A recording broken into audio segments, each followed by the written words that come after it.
Hello, আবারও একটা নতুন ব্লগ নিয়ে চলে এসেছি অনেক দিন পর। অনেক দিন তো হবে, সেভাবে তো কোথাও বেরোই না যে সব দিনই ব্লগ দেব। ওই আর কি ওকেশনালি ব্লগ। আর আমার সাথে সব দিন ভালো যাবে এটা তো আশাও করা যায় না। তো যাই হোক, সেদিন চলে গেছিলাম জগদ্ধাত্রী ঠাকুর দেখতে রিসরাতে। অনেক তো হলো চন্দননগরের জগদ্ধাত্রী ঠাকুর দেখা, এবার আসো রিসরাতে এসে দেখো কীরকম প্যান্ডেল, কীরকম ঠাকুর। প্রতি বছরই রিসরাতে যেমন সুন্দর প্রতিমা করা হয় সেরকম প্যান্ডেলও করা হয়, আবার সেরকম লাইটিংও করা হয়। না আসলে বুঝতে পারবে না, যারা এখনও আসোনি তারা একবার ঘুরে যেও। আর এই রকমটা মনে হয় চন্দননগরে আগের বছর করেছিল, এটা এই বছর রিসরাতে করেছে। আরও এরকম খুব সুন্দর সুন্দর লাইটিং করা আছে রিসরাতে, পারলে একবার ঘুরে যেও। আর এই মেলার মধ্যে এই জিনিসটা তো আমার একটা ইমোশন।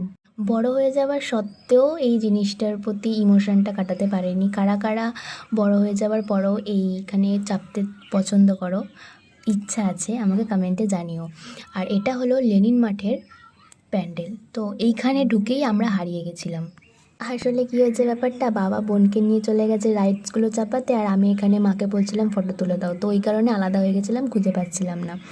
যাই হোক, আবার একসাথে হয়ে গেছে। আর রিসরাতে সব প্রতিমার থেকে আমার এই প্রতিমাটা খুব সুন্দর লেগেছে, মিষ্টি লেগেছে। আর এই জায়গাটায় না ভালো ছবি উঠতো, বাট আমাকে কেউই ভালো ছবি তুলে দেয়নি।